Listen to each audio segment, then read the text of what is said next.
There is a kingdom that humanity has sought since the dawn of time, believing it could only be reached by traveling far, by achieving much, by enduring enough before being deemed worthy to enter. Yet the truth is, this kingdom has never left us. It is not hidden in rituals, nor postponed to tomorrow, but present in every breath, in every choice we make in this very moment. This is the journey of peeling away the noisy layers of the outer world to return to the pure center within, where peace, strength, and clarity have always awaited. Step in now, for the kingdom is within your reach this very moment. The kingdom within reach. Every human soul longs for a place of peace, where the mind ceases its turmoil, where the heart is no longer torn apart by fear and confusion. We often imagine that we must walk long roads, correct every mistake, wait until some distant achievement before we can touch serenity. Yet truth does not demand such detours. Peace is not hidden in some vague tomorrow. It is here, within reach, in this very moment, in the breath you are now taking. The instant you turn inward, the kingdom is already present. This is no empty promise, but a spiritual reality available to every soul that chooses to see. Jesus made it clear that the kingdom of heaven is not a land beyond death, nor a reward reserved for a chosen few. It is a spiritual state, a truth existing in every moment. It is not bound by borders, rituals, or external laws, but rests upon whether you dare to recognize that you are already connected to the divine source. The gate is not locked. The fence does not exist. The only barrier between you and the kingdom is the false belief that you are excluded. Change your vision, and you will discover you are never banished, never forgotten. Why does this matter so deeply? Because most of us live as if scavenging for scraps, chasing the approval of others, pursuing fleeting pleasures, believing they will lead us to happiness. We bargain with life, hoping that with more wealth, more love, more power, peace will finally arrive. But anyone who has traveled far down this road knows that such peace is fragile. It vanishes with a single loss, a single rejection, a single misfortuna. The truth is, we are not lacking peace. We have only forgotten where it dwells. Peace is within our very being, in the kingdom that has always been present. Imagine holding a precious jewel in your hand, not recognizing its worth. You let it gather dust, then rush to the marketplace seeking colored stones, believing they are treasures. Your whole life is spent trading for trinkets, while the true gem has never left your grasp. The kingdom of God within you is the same. It does not require toil to purchase. It simply asks that you stop chasing illusions and return to what is already yours. What Jesus brought humanity was not mere moral tales, but a spiritual map for awakening. He showed us that true power does not lie in controlling others, but in mastering the mind. When we understand the divine law, we realize the outer life is nothing more than a reflection of the inner. If the inner world is filled with confusion, life will appear chaotic. If the inner world is at peace, the world itself takes on clarity.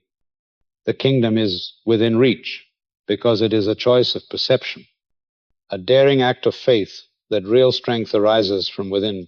Some may ask, why do I not feel this kingdom? Why am I still in pain? Still consumed by worry?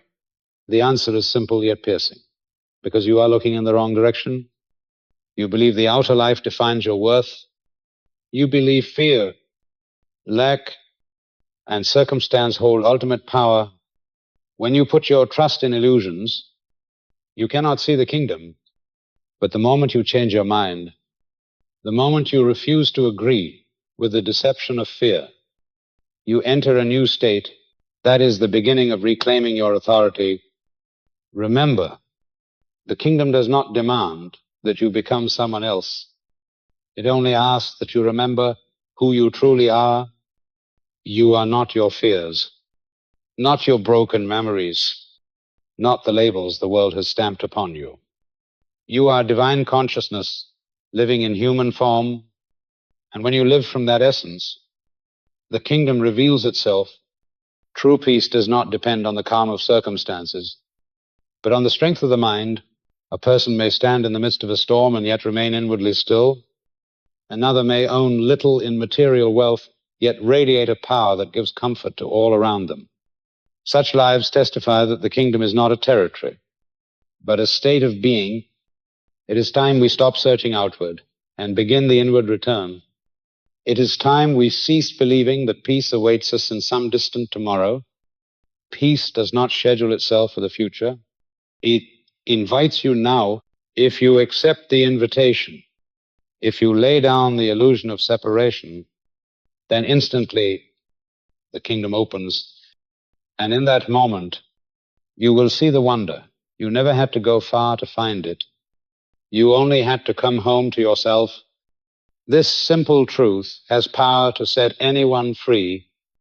It lifts the burden of striving, of proving, of scrambling for fragments of happiness. It frees you from the endless game of comparison and pursuit. The kingdom is freedom from every chain, and you stand before its door this very moment.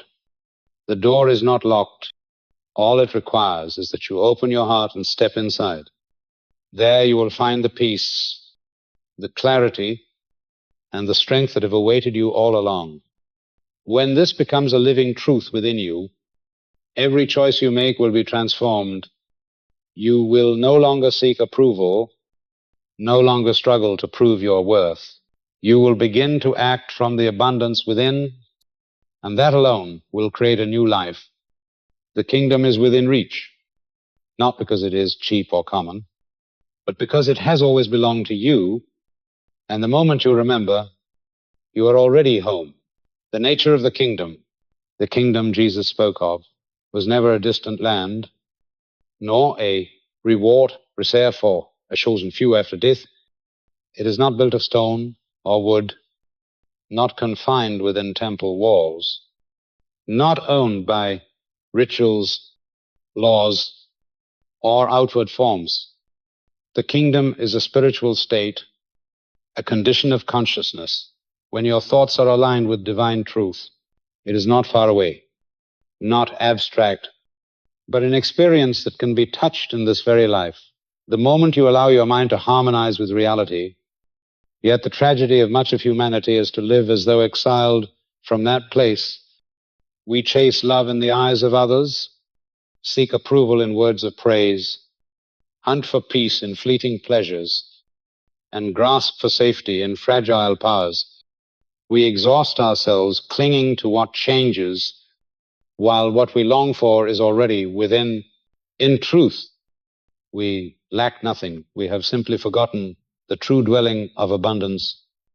The kingdom is the moment you realize that everything outward is only a reflection. It is like a mirror that shows the face you wear. But the mirror is not the source of the image. So too, with outer life, it merely reflects the condition of the inner life. If you are filled with confusion, the world will appear chaotic. If you are still, you begin to perceive a rhythm of harmony in all things. This vision transforms life itself. For when you understand the kingdom as an inner state, you cease searching in places that will never provide the answer. There is a subtle truth few recognize. The kingdom does not require you to achieve it, but to return to it. It does not need to be built, only rediscovered. It does not demand harsh denial, but the remembering of your true nature. You have always belonged to it. But the layers of false belief veil awareness, making you think you are excluded. When you lay down those coverings, you see that you have never left home. Ask yourself, how many times in life have you believed that if only you had more wealth, more fame, more love, you would finally be at peace? And how many times, upon attaining them, have you found the same emptiness returning as before? This does not mean those things hold no value, but they cannot serve as the foundation. The true foundation is the inner kingdom where you and truth are one. Now I must pause to ask you something. Are you listening with your heart or only with your ears? Can you recognize in this very moment, as you sit quietly reading these words, that there is a place of stillness within you that has never been disturbed? If you can perceive it, even for an instant, you have already taken a step through the doorway of the kingdom. This is no theory, but an experience you can touch here and now. If the kingdom is a spiritual state, then what are the signs you are within it? They are simple. When you feel no need to compete, no need to prove, no need to cling, and yet remain at peace. That is the kingdom. When in adversity you sense a stream of strength sustaining you, that is the kingdom. When you no longer seek permission from the outside to be happy, that is the kingdom. It is not the perfection of circumstances, but the clarity of the soul. It is time to stop asking the world whether you are worthy. It is time to stop searching elsewhere for what your soul has carried since the beginning. You are not exiled. You are not abandoned. You stand before the door of an infinite treasure, and that door requires only one act to open a decision, to agree that peace, strength, and clarity are not outside, but within you. Thank you for being present and listening, not with your ears alone, but with your heart, for it is your presence that makes these words alive. The kingdom is within you, and the moment you realize you are listening with your heart, you have already touched it. Metanoia, the change of mind. The word repent is often translated as sorrow, as tears, as feeling guilty before God. But in its original Greek, it carries a meaning entirely different. Metanoia means to change the mind, a radical shift in perception. It is not about bowing down in shame, nor dragging yourself through guilt, but about rising up, turning around, and seeing the same situation through a new lens. It is this inner transformation that opens the entire door to the kingdom. When you live with the old mind, you react to everything by habit. Fear, anger, blame, insecurity. You repeat the same chain of emotions, and soon the same circumstances return again and again. A broken relationship, a stagnant job, a series of disappointments. You think life is punishing you, but in truth, it is only your mind repeating itself. No miracle can appear outwardly if your mind continues to revolve in the same orbit. Metanoia is the turning point. It is like redirecting the course of a river. Water has long flowed in one direction, but when you carve a new channel, it gradually bends to the new path. So it is with the mind. When you begin to sow different thoughts, when you dare to believe in a truth higher than fear, you are steering your life into a new direction. It is not merely a new thought, but a new pathway, a new space for life to flow. The wonder is that this change of mind does not demand long years of struggle. It can happen in a single moment. A person who has carried guilt for a lifetime may, in one instant, realize they were never separated from the love of the Creator, and their entire life shifts. A patient in despair, upon changing perception and agreeing that divine life still flows through every cell, may witness the body respond with healing. A soul heavy with hatred, upon choosing forgiveness, feels the chains of the heart dissolve. All begins with metanoia. Changing the mind does not mean denying reality, nor pretending that pain does not exist. It is the acknowledgement of a higher reality, a greater law at work beneath appearances. Through eyes of fear, you see chaos loss, limitation through eyes of truth. You see opportunity to learn, to grow, to reveal inner strength. The circumstances do not change, but the vision changes, and that vision leads you into a new experience. Metanoia is the beginning of all transformation, because you cannot live a new life with an old mind. You may change your house, change your job, change your partner, but if the mind still clings to false beliefs, the old cycle returns. Only when you truly change the mind does everything open. This is why Jesus always began his call with the word repent. He was not summoning fear, but inviting a leap in consciousness. Consider the difference, reacting from fear or responding from truth. When you react from fear, every decision is rushed, every action shaped by anxiety. You seek to defend, to control, to grasp. But when you respond from truth, you act from clarity, from the certainty that a divine order upholds you. Outward actions may look the same, but the energy within is entirely different. And it is that energy that determines the outcome. Metanoia is also the journey of laying aside old beliefs, the beliefs that you must struggle to deserve love, that you must be perfect to be accepted, that the world is harsh and survival demands constant resistance. When you believe these things, your mind operates like an old machine, endlessly reproducing tension and limitation. But when you change your mind, you begin to see differently. You realize love has always been present, that you are accepted even in your imperfection, that the world is not a battlefield, but a classroom for the soul's growth. Perhaps you ask, is this change of mind a single event, once and done? No. It is a choice repeated day by day, hour by hour, for the old mind always tries to pull you back into familiar orbits. It whispers you are not enough, you are too late, you are unworthy, and each time you hear such whispers, you are offered the chance to choose again. That is the practice of metanoia, not a one-time event, but a spiritual habit, a new rhythm of life. This transformation carries power to spread through your entire existence. When you change your mind, relationships change, because you no longer approach others from fear or control, but from freedom. Work changes, because it is no longer a burden, but an opportunity to express creativity. Even challenges change, because you no longer see them as enemies, but as teachers.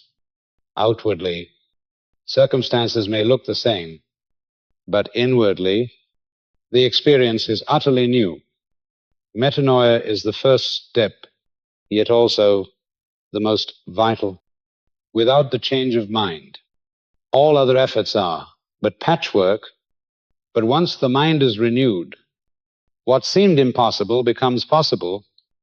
Both your inner and outer worlds begin to align with a higher law, and you discover that the kingdom was never far away. It has always been within reach, waiting only for you to turn your vision and step inside. The law of reflection, as within, so without. Nothing you see in this world ever appears by accident. It is like a mirror, faithfully reflecting the image before it. If your mind is filled with worry and unrest, life will unfold as a sequence of chaos. If your heart overflows with trust and peace, the world reveals itself as order, opportunity, and support. This is the law of reflection, the principle as within. So without, this does not mean you must blame yourself for every event that happens. You are not the cause of every circumstance, but you are always the one who decides how you experience it. The outer world is not merely what occurs, but how you read it, how you interpret it, how you respond. Two people may face the same situation. One collapses, another rises, and the difference is not in the event, but in the inner lens. Picture this. You step into a room carrying heaviness, and every word spoken by others becomes a thorn. Yet in that same room, with the same people, if you enter in peace, their words no longer wound. They appear neutral, even uplifting. You did not change the room. You changed yourself, and the room responded. This is the law of reflection in action. The power of this law lies in how it returns authority to you. Instead of living as if enslaved by circumstances, you can turn inward and recognize, I can choose again. I can redefine the meaning of what occurs. I can choose to respond from truth rather than fear.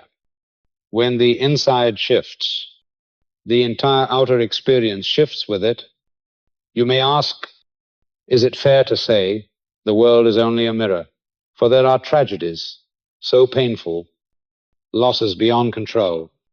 Yes, no one denies the harshness of life, but the law of reflection does not claim you create every event. It only declares that you always hold the power to define how you live through them.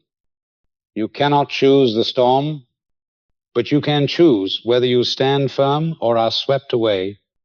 When you grasp this truth, you step into a new freedom.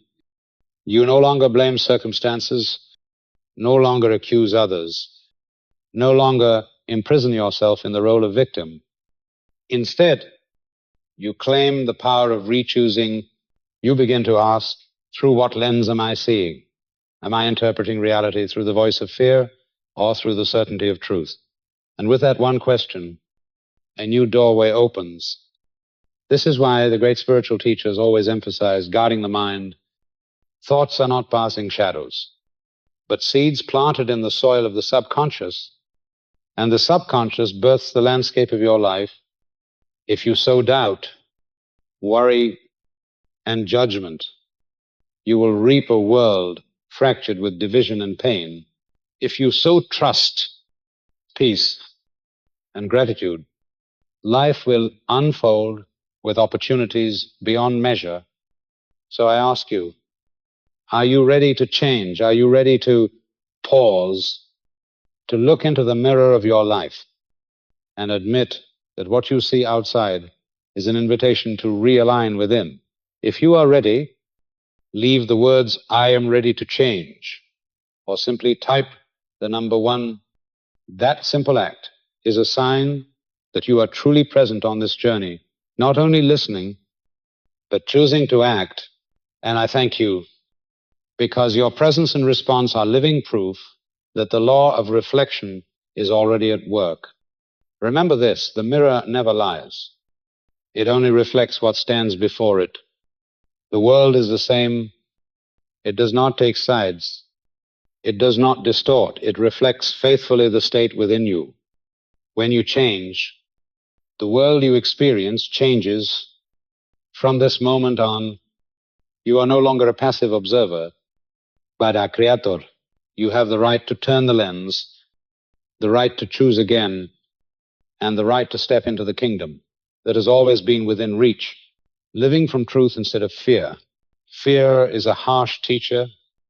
It drives people to flee, to fight, or to hide behind masks. When you live in fear, you must constantly prove your worth through outward achievements. You feel compelled to control every situation, believing that without such control, everything will collapse. In truth, you are not living. You are only defending. But when you awaken, when you realize the kingdom has always been within reach, you understand that life is not a battlefield where you must strain to survive, but a classroom where the soul unfolds. And in that moment, you can begin to live from truth instead of fear. Truth does not promise that you will never face challenges. It does not remove loss, nor prevent storms. But truth gives you a completely different position from which to stand. In the midst of them, it is like a gentle music that was always playing unnoticed before now heard clearly amidst the noise. The stillness is not escape, but the hidden rhythm beneath the chaos. When you attune to it, you are no longer swept away. You remain in the world, yet you are no longer bound by its old values. To live from truth means you no longer need to prove you are worthy. Every action is no longer an effort to earn recognition, but a natural expression of your inner essence. You do not need to win every argument to feel valuable. You no longer cling to roles to feel important. You simply are yourself, and in that simplicity lies a quiet power no force can take from you. In this world, you are taught to fight for your place, but truth reveals that your place has never been in danger. It is not found in praise or position, but in the reality you carry within. Once you grasp this, you can enter any situation without the compulsion to control it. You walk into a meeting, a relationship, a challenge, and your mind is no longer governed by the fear of failure. You participate with clarity, and that clarity produces results more enduring than any form of control. Observe how a calm person moves through chaos. They do not rush, nor scramble to prove themselves. They listen more, respond more slowly, and their words carry a weight that causes others to pause.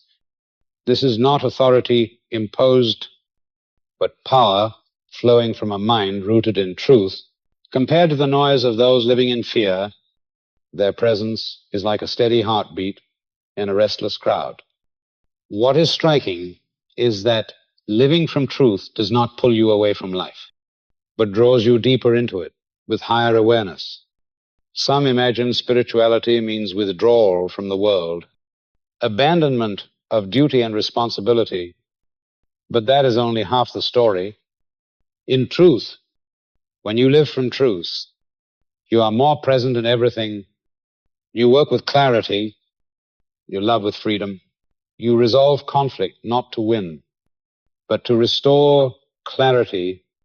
This is not escape, but participation on a different level with a new depth. Fear always makes you tense. Truth allows you to relax while remaining strong. In fear, you speak much to cover insecurity.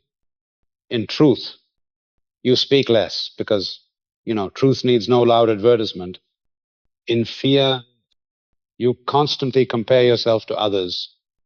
In truth, you recognize each soul has its own journey, and your task is simply to walk yours in peace. This difference is subtle, yet it transforms the whole experience of life. When you act from fear, your energy is strained, and the outcomes are often accompanied by stress and depletion. When you act from truth, your energy is natural, and results come with wholeness. Even if they do not match your initial desires, you feel carried by a deeper current rather than struggling to control every detail. The greatest gift of living from truth is freedom from results. You do not act to prove, so you do not fear failure. You do not seek recognition, so rejection does not shake you. You do not cling to roles, so you do not collapse when roles change. You live free in each moment, and this freedom itself is evidence of the kingdom within you. Awakening does not turn you into a stranger to life, but into one who participates in it on a higher plane. You work, you love, you create, yet you are no longer driven by the fear of being insufficient, unworthy, or unaccepted. You enter each day with trust that a divine order is upholding you. And when that trust becomes your foundation, you discover within the chaos a timeless rhythm, a rhythm heard only by those who live from truth. This is the shift from a life of fear to a life of truth. You need not abandon the world, nor prove anything. You need only choose to ground your inner home in truth. And once you have chosen, you will see that peace never leaves you again. You no longer seek the rhythm of peace outside, for you can hear it resounding from deep within. Spiritual power is natural. For centuries, a deep misunderstanding has taken root in human consciousness that to enter the spiritual life, one must renounce joy, embrace austerity, and cut oneself off from the ordinary. Generations have believed that the path to God is a path of relentless sacrifice, of self-imposed suffering, of rigid ritual. Yet the truth that Jesus and the great spiritual teachers revealed is entirely different. Spiritual power is not a rare exception, not a privilege for a chosen few. It is the natural inheritance of every soul. You do not need to become a monk in the mountains, nor abandon the world in order to touch the kingdom, for the kingdom has never been far. It is your true home. You do not need to make yourself more worthy, nor suffer more deeply to earn a reward. Peace, clarity, and divine strength have been within you from the beginning, waiting only to be remembered. Once you understand this, you will cease seeking outwardly and begin to live in the truth that all you need has always been present. Spiritual power is not something to be memorized, nor a skill to be mastered. It is the breath of the soul. Just as the tree does not need to learn how to rise toward the sun, but naturally turns to the light, so too does your soul naturally incline toward the divine source. Spirituality is not something added on, but the essence you already are. That is why the true path is not striving to acquire, but daring to lay aside the coverings that obscure and returning to your own nature. For too long, many have confused ritual with essence. They have believed they must perform enough ceremonies, fulfill enough conditions to pass through the door of truth. But remember, Jesus declared that the kingdom is within you, not in forms. Rituals may help focus the mind, but they are not the condition for touching the source of strength. That source is not bound by time or place. It is present in every breath, in every moment. Some believe spiritual power appears only in hours of prayer or meditation. But the truth is, it is present even in the simplest acts. When you listen with full presence, when you choose forgiveness instead of resistance, when you choose peace instead of being pulled into conflict, divine power flows through you. It does not require dazzling light. It reveals itself in simplicity and in the most natural ways. This power is called by many names, but in reality, it is one stream. It is the life that upholds the universe, that holds the stars in place, and at the same time keeps your heart beating. This is the power of the voice within, not just a voice you hear, but a space to which you return. It is not a fleeting sound in the mind, but a dwelling you can enter at any moment. In that space, you discover you need not struggle for support, for you are already upheld. You need not prove anything, for you are already accepted. When you realize that spiritual power is natural, you stop laying burdens on yourself. You stop thinking you must do more, be more perfect, or sacrifice joy in order to gain peace. You come to see that peace is your very essence, and your only task is to live in that truth. Just as you do not have to awaken the sun each morning, you do not need to create the sacred. It is always there. You need only open your eyes to see. This truth frees you from rigid expectations. You can work, love, create, and still live fully in the kingdom. You do not need to choose between spiritual life and worldly life. For when you live from your true essence, every realm becomes spiritual. The way you treat loved ones, the way you manage your work, the way you respond to challenge all are opportunities for divine strength to shine through you. Spiritual power is natural, but not therefore ordinary. On the contrary, its very naturalness is proof that it belongs to you. It does not come from outside, so no one can take it away. It does not depend on circumstance, so nothing can erase it.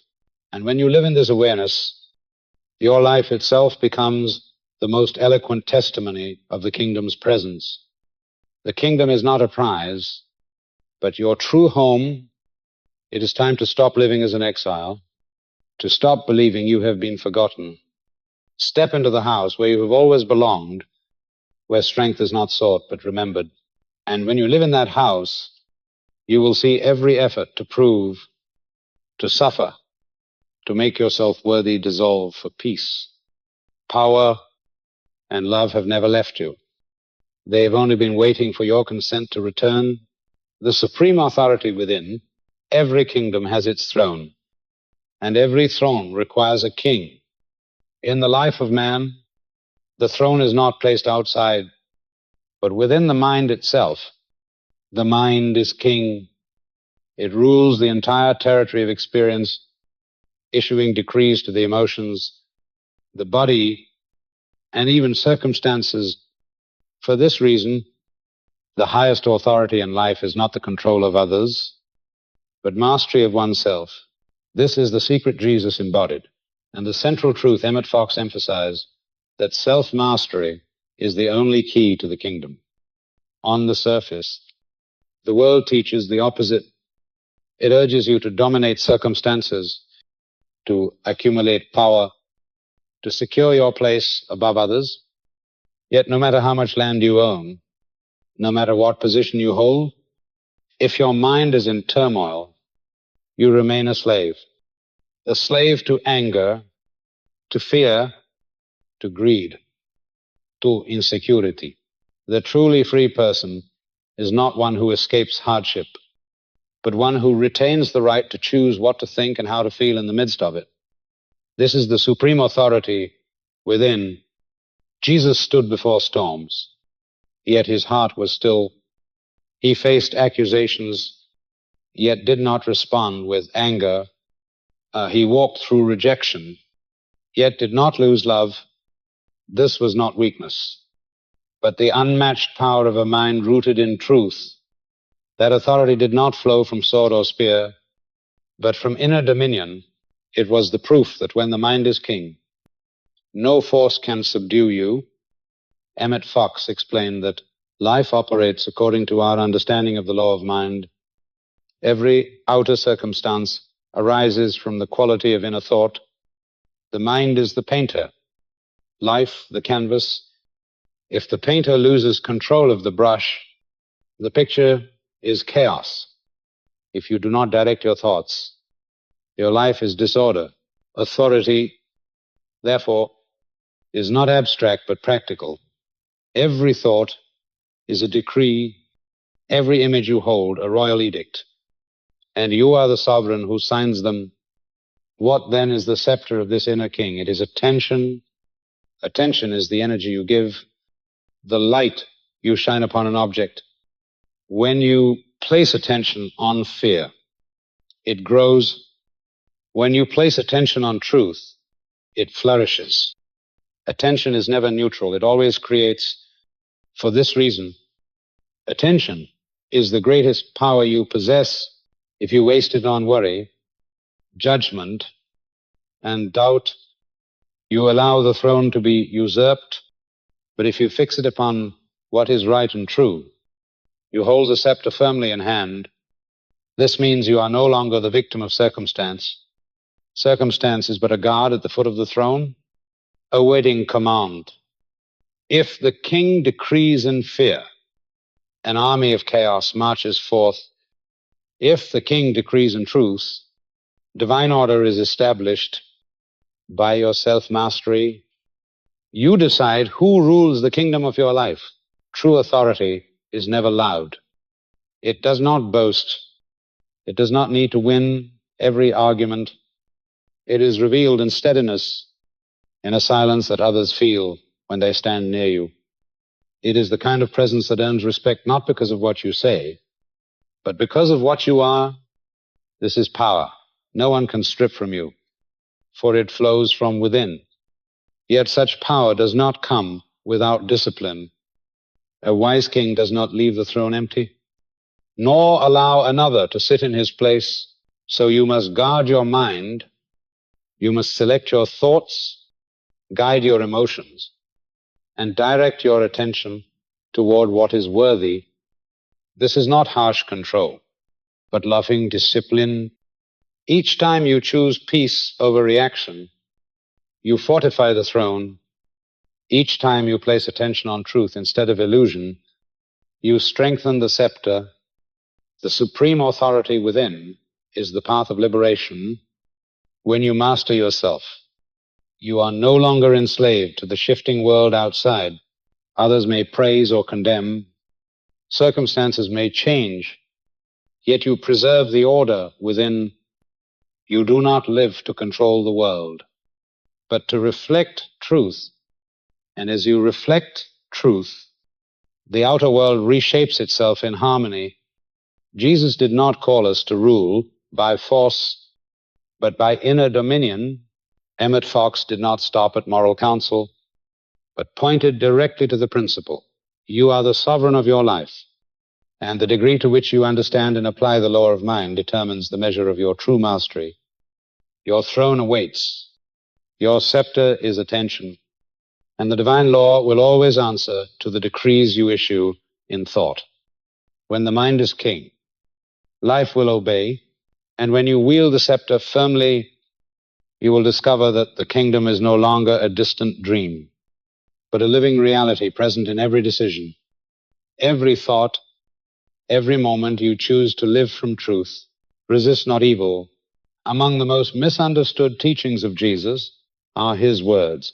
Asterisk, resist not evil. Asterisk, to many, they sound like a call to weakness, to passive endurance, to letting others trample you. They imagine it means surrendering the right to defend oneself. But in truth, this teaching contains one of the deepest spiritual laws. Do not pour energy into what you do not want. For resistance itself is a form of focus, and whatever you focus upon grows stronger in your life. Observe yourself when faced with fear. The harder you fight it, the more vividly it appears in your mind. The more you try to push it away, the tighter it clings. This is not a trick of psychology, but a law of energy. Resistance is a form of consent. By continually giving attention to the negative, you unconsciously grant it power to dwell in your mind, and from there it feeds. Jesus did not tell us to pretend evil does not exist. He taught us not to meet it on its own level of energy. If you answer hatred with hatred, you only intensify the cycle. If you confront fear with anxiety, you double the chaos. Real power is not in fighting back, but in the ability to keep the mind still, to withdraw consent from illusion, and to respond from a higher plane. Imagine standing before a mirror. If the reflection displeases you, there is no need to strike the glass. You change yourself, and the reflection changes. Life is the same. It mirrors the vibrations within. To resist is to strike the mirror. To center yourself and redirect your thought is to change the source of the image. That is true power. Resist not evil is not avoidance, it is wisdom. Rather than falling into the trap of lower energies, you withdraw your attention from them and at the same time lift yourself into a higher frequency where truth and light prevail. This does not make you passive. On the contrary, it makes you more active than ever, for you are no longer conditioned to react unconsciously. You choose to respond with clarity. The world tells you that quick reaction and forceful retaliation are strength. Truth tells you that calmness is the highest power. The one who holds inner stillness in the storm is the one who possesses real authority. The one who refuses to let anger command the mind is the one who is free. The one who withdraws consent from illusion is the one who creates a new reality. Recall the times you were drawn into futile arguments. You thought you had to defend your position, but the more you argued, the more tension grew, and truth itself faded because in resisting, you gave energy to what had no real power. But if you had stayed composed, refusing to let the quarrel occupy your mind, it would have faded on its own. What you do not feed loses its strength. This is living proof of resist not evil. The same principle applies to hidden fears. If you keep resisting them, you nourish them in the subconscious. But if you observe them quietly, without identifying with them, you see there are passing clouds. You do not need to chase away clouds. You need only preserve the sky. A steadfast mind does not resist, but neither does it consent. It stands firm in truth, and that truth dissolves illusion. The highest strength of man is not material power, nor the ability to impose upon others. It is the power to deny error a dwelling place in the mind. It is the moment you stop playing by the rules of fear and begin to live by the laws of truth. Then your very presence becomes a source of light. You need not shout against the darkness. You need only shine. And where there is light, darkness cannot remain. Remember, resistance is agreement in another form. Each time you fix your mind on opposing, you pour your precious energy into the very thing you do not want. But when you step back, stay silent within, and choose to respond from a higher level, you withdraw the stream of energy that sustains illusion. That withdrawal is the most powerful act of all. This is why Jesus, when accused, did not defend himself. When insulted, he did not answer with anger. He held his peace, and that peace caused the world to bow. True power never needs noise. It radiates from stillness, from inner authority, unmoved from the decision to consent only to truth and withdraw from illusion. Resist not evil is the invitation to stop fueling what is unreal. Do not think you must destroy evil, for evil has no substance of its own. It is only a distortion of perception. Withdraw your energy, and it collapses. In that moment, you find freedom for yourself and become a witness to an eternal law.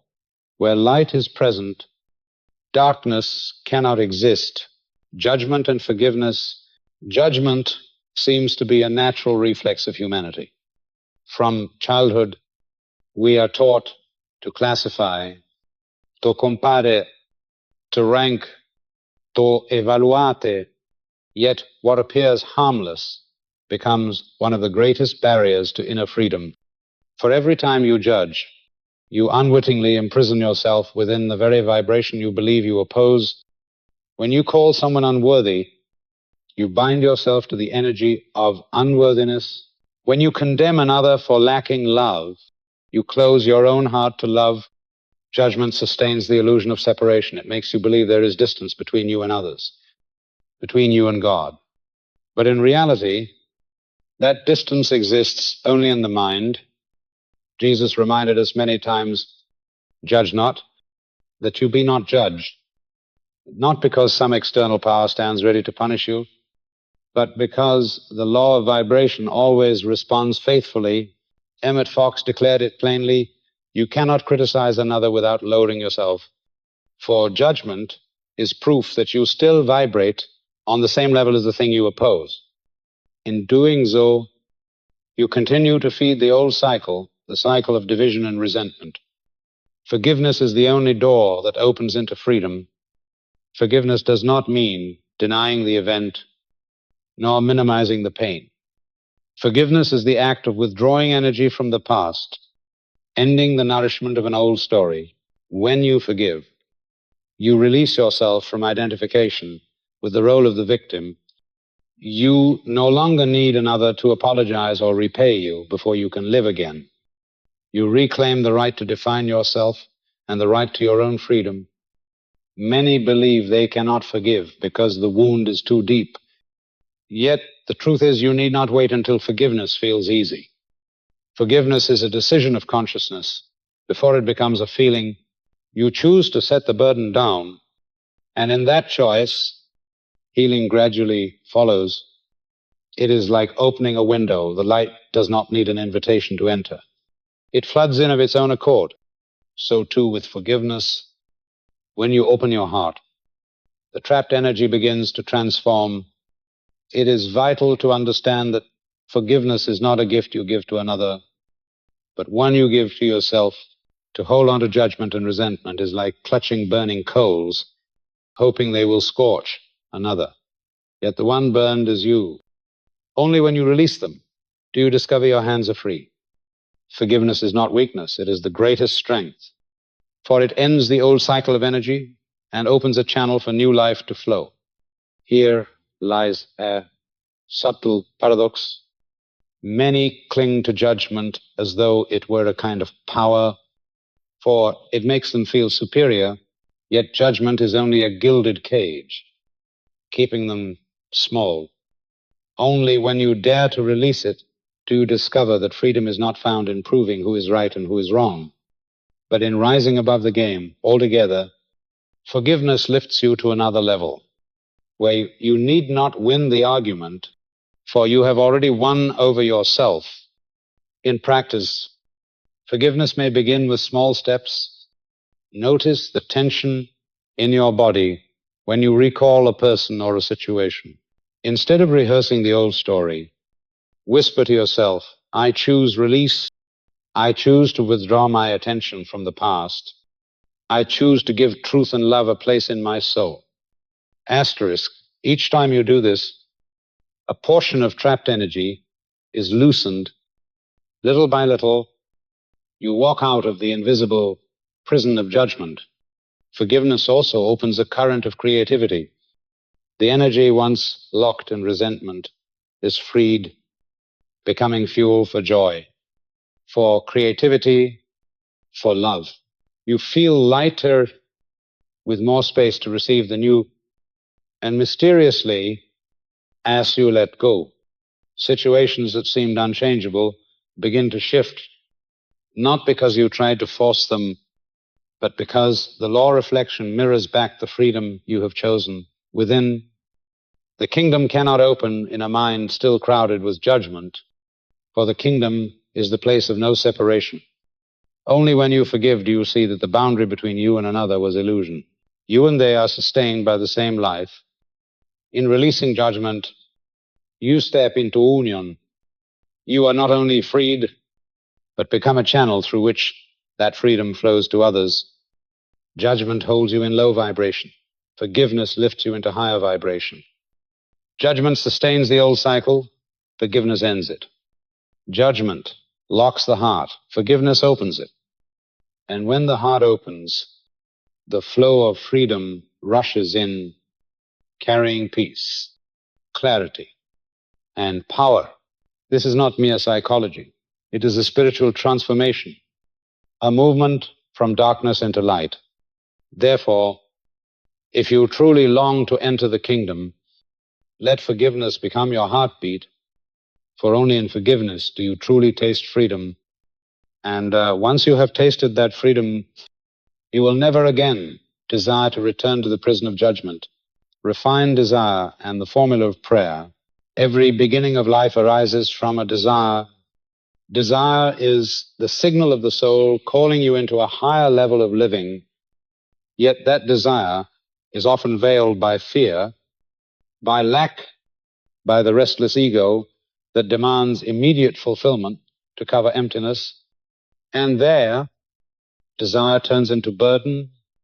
It makes you plead, strain, worry, constantly checking whether what you seek has arrived.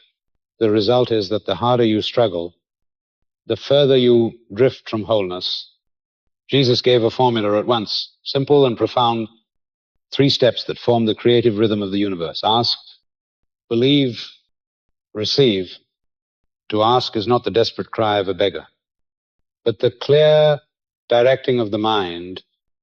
When you ask, you bring into focus what you truly want. You place the arrow on the target rather than firing aimlessly into the void. Yet many never truly ask.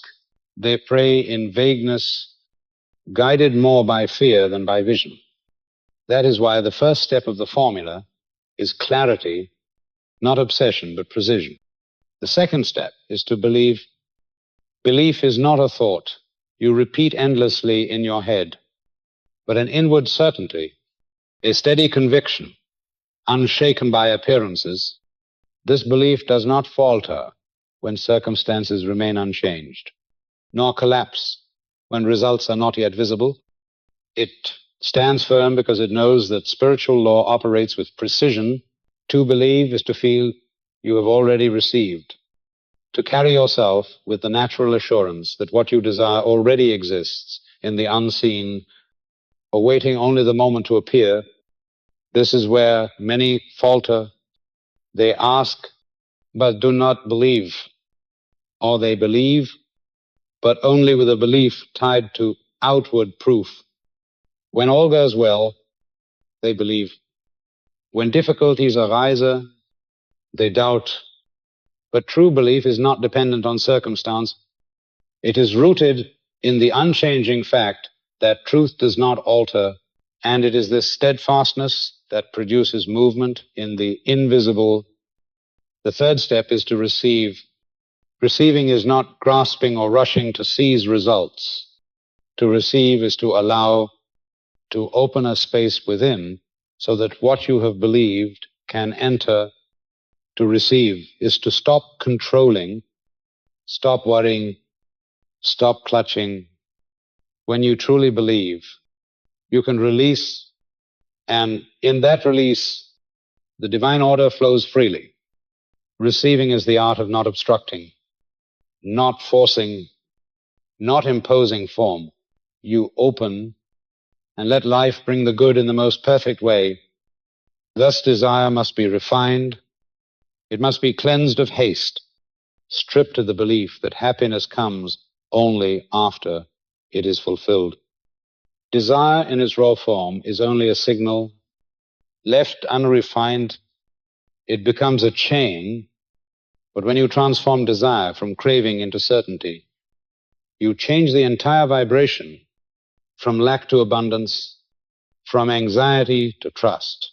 In that moment, prayer ceases to be begging and becomes affirmation aligned with the laws of the universe. This is the deeper meaning of prayer, as Jesus taught it. Prayer is not an effort to persuade God. Prayer is the adjustment of thought to the truth that already is. It is not reaching outside to take something, but consenting for inner potential to manifest. Effective prayer does not depend on how many times you repeat, but on the spiritual state you hold in silence. There is a special power when you enter the stillness within, where words cease and only certainty remains. This is the power of the voice within, not just a voice you hear, but a space you return to. Asterisk. There you no longer beg, no longer argue with life. You simply stand in truth and let truth speak for you. That voice makes no sound, yet it engraves itself in vibration, and vibration summons circumstances to match. Consider the difference. When you pray from need, your words carry tension, and after prayer, your mind is still heavy. But when you pray from belief, relief arises at once. You may not yet see the outer result, but you know it has already begun in the unseen. That sense of peace is proof that you are aligned with the right frequency. This is refined desire. It does not extinguish the fire, but purifies it into a clear flame. It does not erase longing, but elevates it into certainty. From that state, prayer becomes creation, not supplication. You no longer chase what you want, but become the magnet that draws it near, because you are already aligned with it in thought and feeling. The formula times ask, believe, receive times may seem simple, but within its simplicity lies the whole structure of spiritual law. When you understand and live by this rhythm, life becomes a natural flow. You cease striving, cease forcing, Cease exhausting yourself with control. You ask with clarity, believe with steadfastness, and receive with surrender. And in these three movements, you transform not only circumstances, but yourself from seeker to creator, from beggar to possessor, from wandering soul to one who has come home to the kingdom already in hand. Daily bread, the rhythm of consistent sowing. Each day that passes is not merely the flow of time, but a field spread open before you. On that field, you are constantly sowing seeds through your thoughts. Your emotions, your attitudes in every hour, some sow unconsciously, allowing worry, resentment, or doubt to be their primary seed. Others know that every thought carries creative power, and so they choose to sow peace, love, and trust. The difference between the two is not luck, but the awareness of daily sowing. When Jesus taught about prayer, he spoke of daily bread, not only to point to nourishment for the body, but also to spiritual nourishment for the soul. That bread is the quality of thought. You feed yourself each day. You cannot live today on the breath of yesterday. Just as you cannot maintain peace with thoughts that have grown stale, each morning you must choose again, sow again, nurture again. This is the unchanging rhythm of spiritual life. Imagine a farmer, after planting seeds, he does not dig them up each day to see if they have sprouted. He trusts the process, continuing to water, tend, and wait with patience. Yet many in the spiritual life do the opposite. They plant a good thought in the morning, but by noon they are doubting, and by evening they conclude it has failed. That doubt is the digging up of the seed, preventing it from taking root. Then they sigh and claim that spiritual law does not work, when in truth they themselves have interrupted it. What is needed is not a brief explosion of faith, but steady consistency. Seeds need time to root, and so do thoughts. When you hold the right idea repeatedly in a state of peace, it begins to sink into the subconscious. Once the roots are deep, nothing can stop growth. But if you plant and uproot, you will never see a harvest. The strength of spiritual life lies in rhythm, rhythm like heartbeat, like breath, like day and night. It need not be violent, but it must be steady.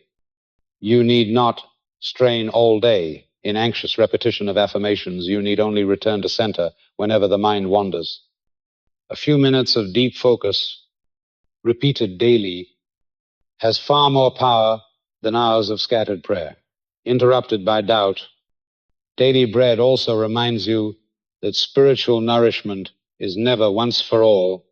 You may have had a powerful experience yesterday, but today you must return again. You may have felt peace last week, but today you must choose it anew. No one can live today on yesterday's memory. The kingdom is always present, but it is touched only when your attention rests in the now. If you truly desire change, ask yourself, what am I sowing today? Asterisk. Am I sowing anxiety by replaying the same problem? Am I sowing resentment by rehearsing old wounds? Or am I sowing peace, trust, and love through gentle thoughts and grateful feelings? The field never ceases its work. The only question is what seed you place in it.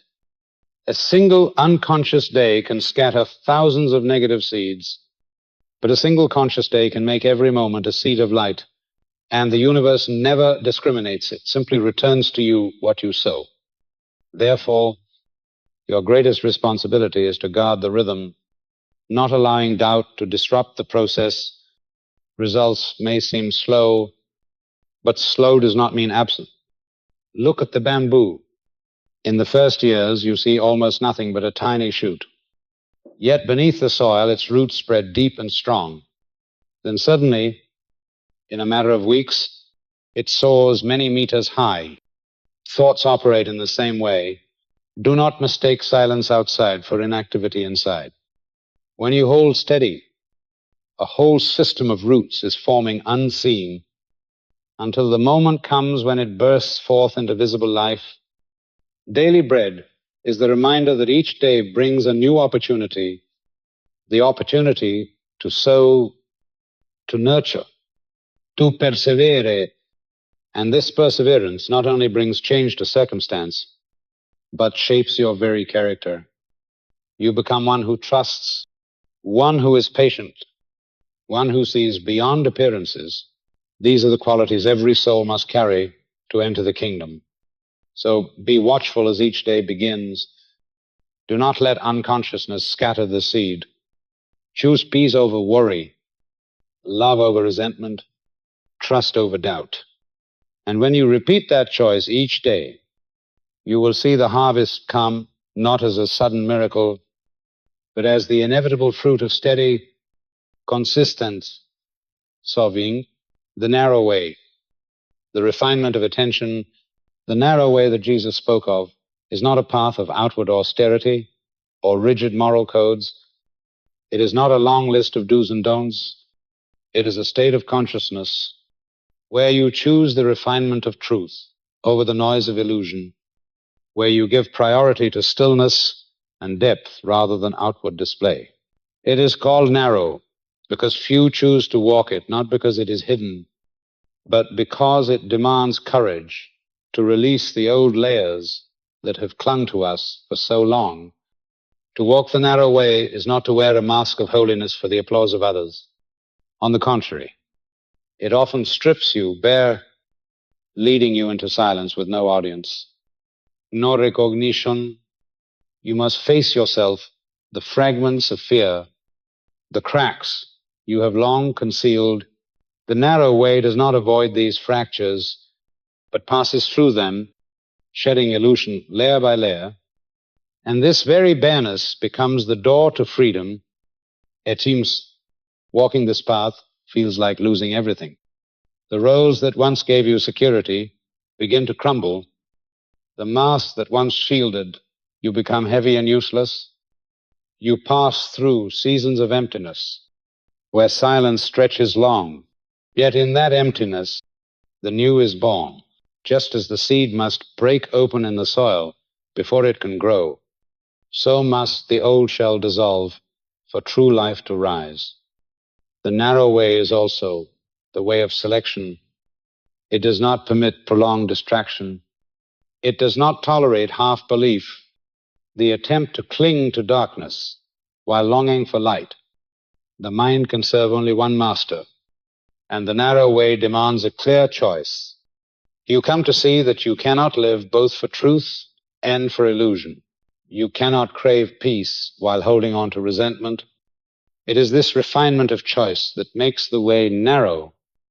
On this journey, you learn that strength lies not in proving yourself right, but in holding silence when silence is needed. You discover that depth matters more than display. The one who truly walks the narrow way does not seek recognition, for the greatest approval is the harmony within.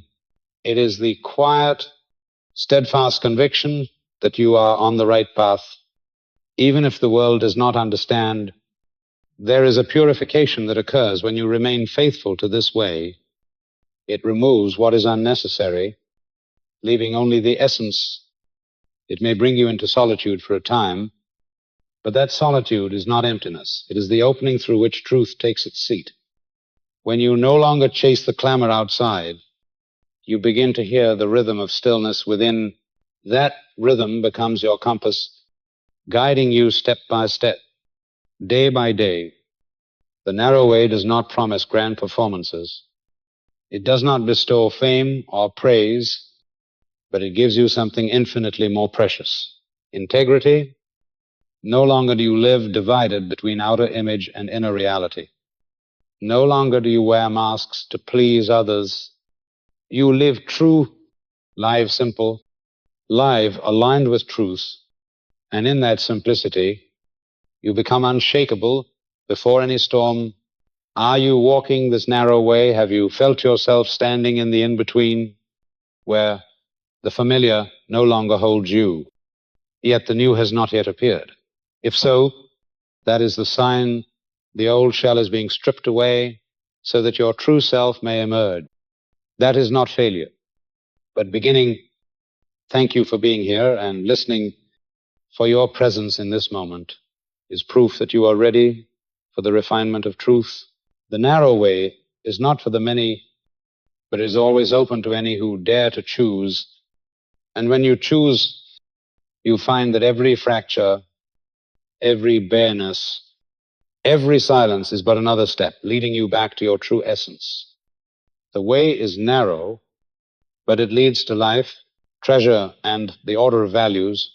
The true treasure of life is not found in what we hold in our hands, but in where we place our attention.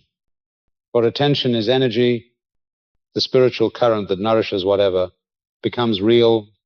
Jesus said, asterisk, where your treasure is, there will your heart be also, asterisk. These words are not a moral suggestion, but a spiritual formula. Treasure is not only wealth, fame, or success.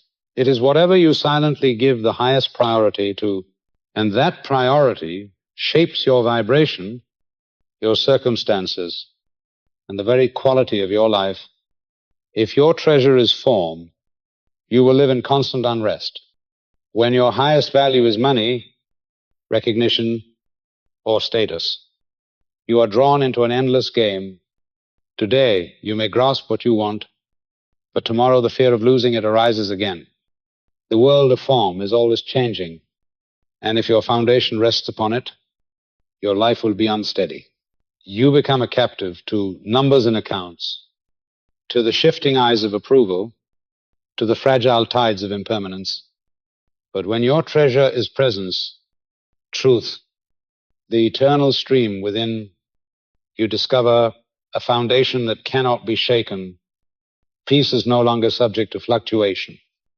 It becomes your natural state, for you know that real worth does not come from appearances, but from divine identity.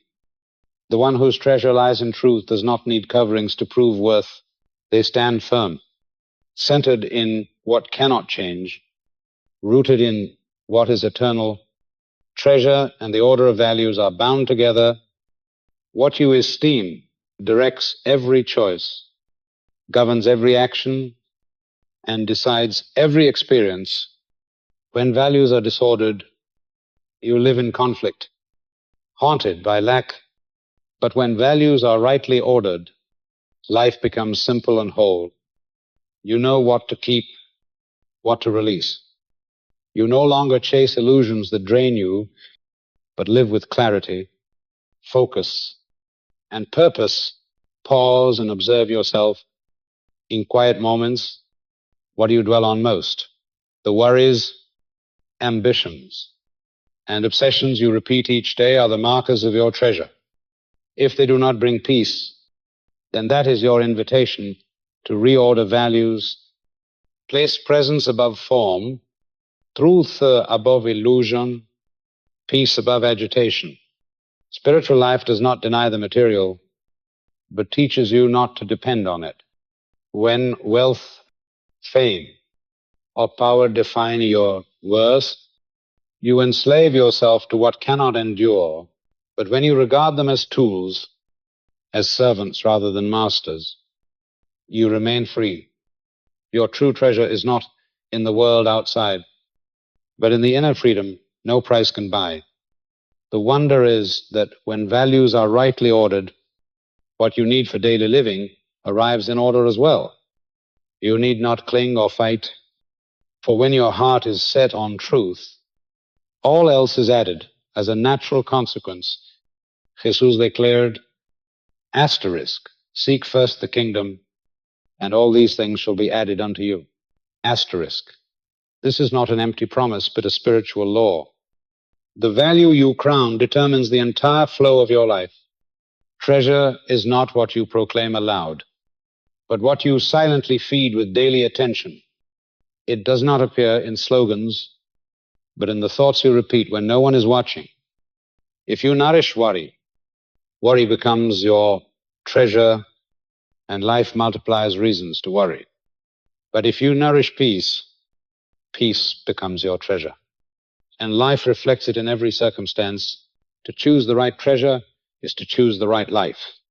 When you shift from form to truth, from vanity to presence, from the fragile to the eternal, you step into new ground. There, peace is unconditional, joy unshaken, love unwavering amid change. This treasure cannot be lost, for it is held in the awakened heart. The order of values is the foundation of the inner kingdom. If the foundation is laid on sand, the house falls when the storm comes. But if it is laid on the rock of truth, then though winds and rains beat upon it, the house stands firm. Each day you lay another brick on that foundation, and each brick reflects the treasure you have chosen. Thus, the question is not merely what you are building, but what you are building upon. True treasure never lies in what passes away. It abides in awareness, in presence, in unchanging truth. When you reorder your values, you enact a quiet but decisive revolution, shifting life from restlessness to peace, from the temporary to the lasting, from the lost to the steadfast.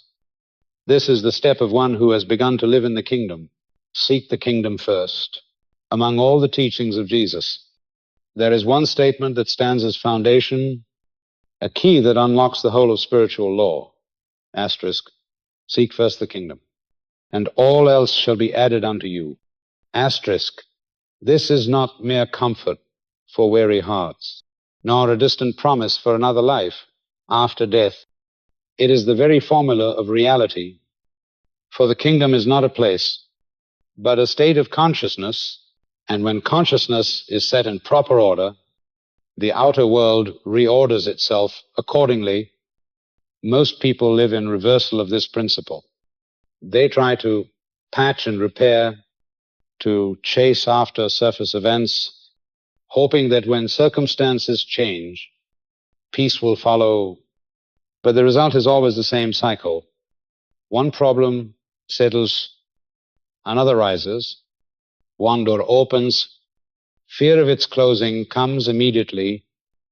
They live as if the world outside dictates their fate, and they themselves are only victims of its turns. This reversal breeds instability, for they seek foundation in what is always shifting. To seek the kingdom first means to return attention to the center. You no longer let the outer dictate the inner, but the inner lead the outer. True order always flows from within to without. When the root is strong, the tree stands firm. When the source is clear, the river runs clean. And when consciousness aligns with truth, circumstances will echo that law. You need not push or pull.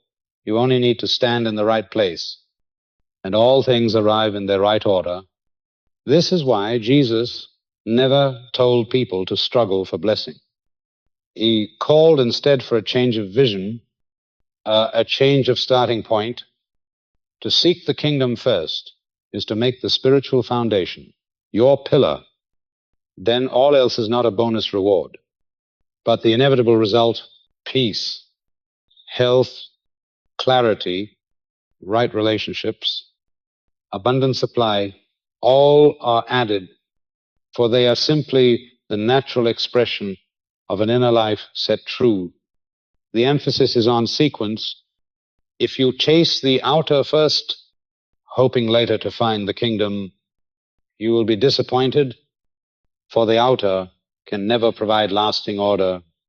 But if you seek the kingdom first, you are laying foundation upon rock. From that foundation, all else stands secure. This is not distant theory, but an experience open to all who step onto the inner path. This is the power of the voice within. Not just a voice you hear, but a space to which you return Asterisk.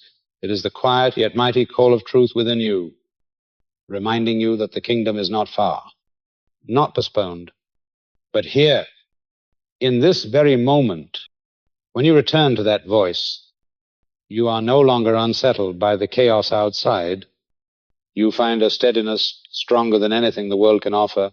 Many imagine that seeking the kingdom first means abandoning responsibility, withdrawing from daily life. The truth is the very opposite. Those who seek the kingdom first do not escape life, but enter it with new consciousness. They still work, still care for family, still face challenges, but they do so from a different source. No more strain, no more haste, no more bondage to praise or blame. They participate in life, but are no longer consumed by it. To seek the kingdom first is to set priority. You do not deny material things, but you do not enthrone them. You do not deny relationships, but you no longer depend on them to define your worth. You do not flee from challenges, but you no longer allow them to define your essence. The kingdom is the foundation, and all else is expression. When that order is clear, you step out of the spiral of chaos and into the rhythm of peace. If your life still reels with constant turmoil, it may be that your values are yet disordered. You may be seeking peace in the realm of change, abundance in the realm of lack. Pause and ask, where is the kingdom within me? Asterisk. When that question arises, truth begins to unfold, and when you choose to place the kingdom above all, nothing can shake the foundation. All else is added not by sudden miracle, but by the natural operation of the law of resonance. When the inner frequency is true, the outer must reflect it. When the root is straight, the fruit will follow, and when you choose the right foundation, your life becomes living witness to an unchanging principle. Seek first the kingdom, and all else shall be added unto you. The secret chamber, the practice of stillness. When Jesus said, asterisk, enter into your room and shut the door to pray. Asterisk. He was not prescribing a physical ritual, but describing a posture of consciousness. The secret chamber is not a room of brick and stone, but the inner sanctuary within you, where you withdraw from the noise of the world and even from the chatter of your own mind. To shut the door is not to close wood against hinges, but to close the scattered thoughts, the imagined scenarios, the restless urge to prove or control. Only then can you hear the rhythm of stillness flowing beneath the chaos. In the secret chamber, prayer is no longer pleading, but alignment. Just as a musician tunes an instrument to match the right pitch, you tune your mind to the harmony of divine law. You do not beg life to give you something, you simply cease interfering. Cease resisting, cease falling out of rhythm, so that life may flow through you, unhindered. This is the deepest form of prayer, where words are no longer needed, where presence itself becomes the language. At first, when stepping into stillness, many imagine they are failing. They expect a special feeling, a burst of revelation, but encounter only silence, even emptiness. Yet that emptiness is the process of purification. It is like fire burning away the old to make room for the new. If you have patience to remain, silence ceases to be frightening void and becomes a doorway into the source of life. The secret chamber teaches that true power lies not in what you say, but in where you stand in consciousness. When you carry that stillness back into daily life, you no longer strain to appear strong. You step into work, into relationships, into challenges with an unseen compass guiding you. Others may not understand how you remain calm in the storm, but you know you are held in a higher order. That presence itself becomes authority. You need not argue, need not defend. You need only stand firm in truth. In stillness, you discover that prayer is not an attempt to pull God down to you, but the recognition that He was never far. You do not create the presence of spirit, you only grow quiet enough to perceive it. This is the secret of the closed door. It is not the place you go to ask, but the place you learn to return, to recognize, and to recenter yourself in truth. Stillness does not mean withdrawal from life. Rather, it prepares you to live fully, carrying the compass of silence. You meet situations not with reaction, but with awakened response. You no longer let the environment dictate your rhythm. Instead, you set the rhythm of the environment by the steadiness you bring. This is how presence becomes authority. It does not happen in a day. The secret chamber requires practice. Each time you retreat from noise and return to center, you train the mind in mastery. Each time you refuse the mind's restless narratives and choose silence instead, you fortify your inner ground. Slowly, you grow free of dependency on outer shifts. Others notice you are no longer swayed by praise or criticism, by news or circumstance. They sense in you a stability that cannot be explained. It is not coldness, it is presence deeply rooted. The secret chamber is also where you learn to trust spiritual intuition.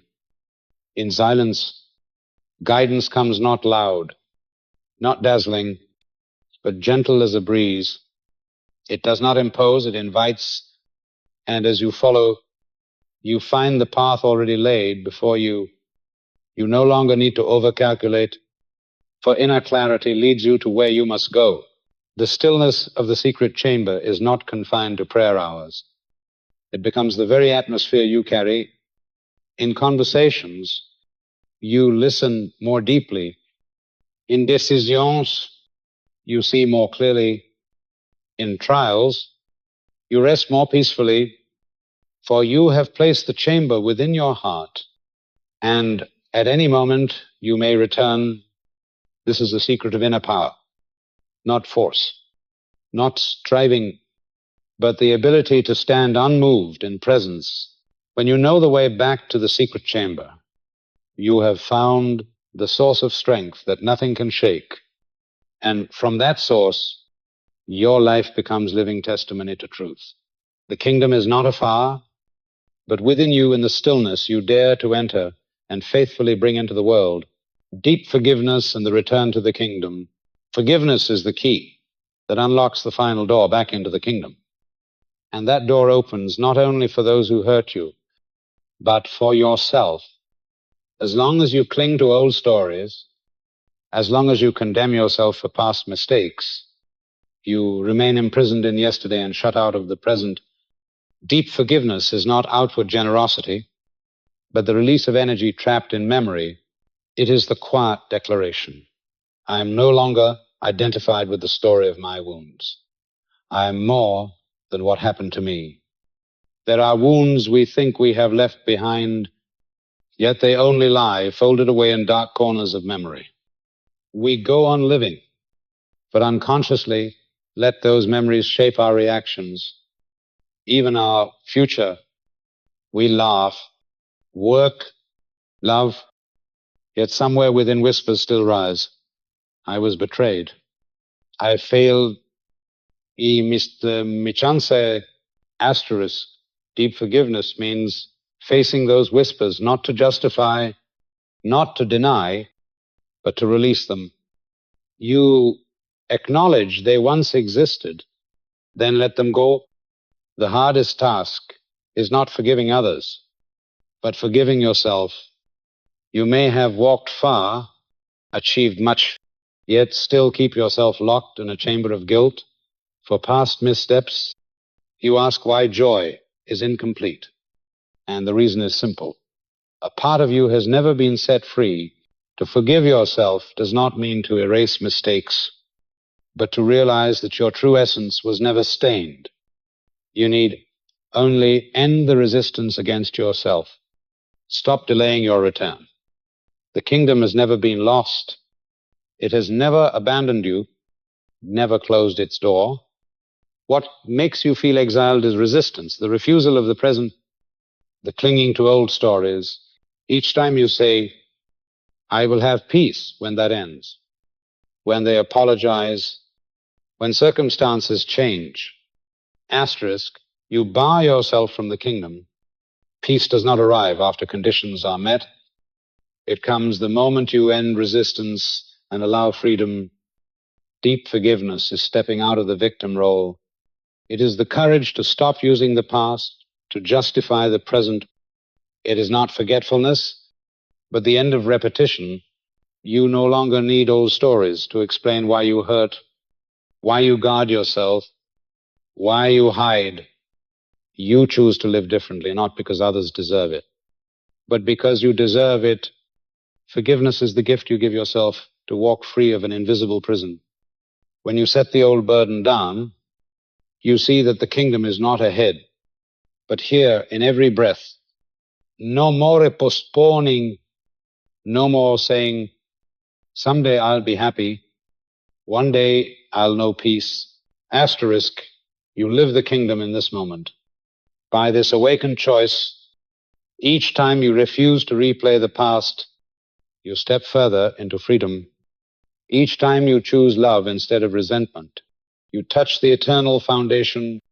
Each time you forgive yourself, you affirm again that your nature is whole. This is the stage of recollection, not to dwell in the past, but to see clearly that years of wandering never erased the kingdom. It was always there, waiting for recognition. The journey is not about finding something new, but dismantling the walls you built around it.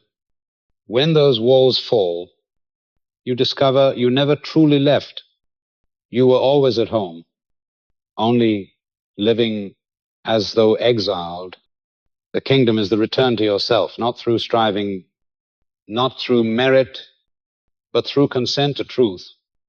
When you release, when you forgive, when you cease resisting, you are ready to live from eternal peace. This is not the end of a story, but the end of an illusion. It is the beginning of new life, where you breathe, speak, and act from the foundation of the kingdom. Deep forgiveness is not a single gesture, but a way of living. It is a daily rhythm. Each time, old memories rise, and each time you choose again peace instead of blame, the present instead of the past, the kingdom instead of exile. Repeated choices weave forgiveness into habit and freedom into breath. Then you no longer merely know of the kingdom, you live it in work, in family, in trial, in joy. You no longer seek a sign, for you are the sign. You no longer beg for peace, for you are peace. You no longer postpone freedom, for you walk in it now. And in that moment, the kingdom ceases to be theory or metaphor. It becomes the pulse of your life. In every breath, every glance, every choice, after all the layers of awareness, after the letting go and the facing of what is within, you come to the simplest realization of all. You were never exiled. The kingdom was never lost. You had only forgotten. And when you forgive, when you cease resisting, when you dare to live in presence, the door does not open with thunder, but with deep silence. From that silence, you no longer search for peace, for you are peace. You no longer long for freedom, for you are already living free. The kingdom is your home, and you have come home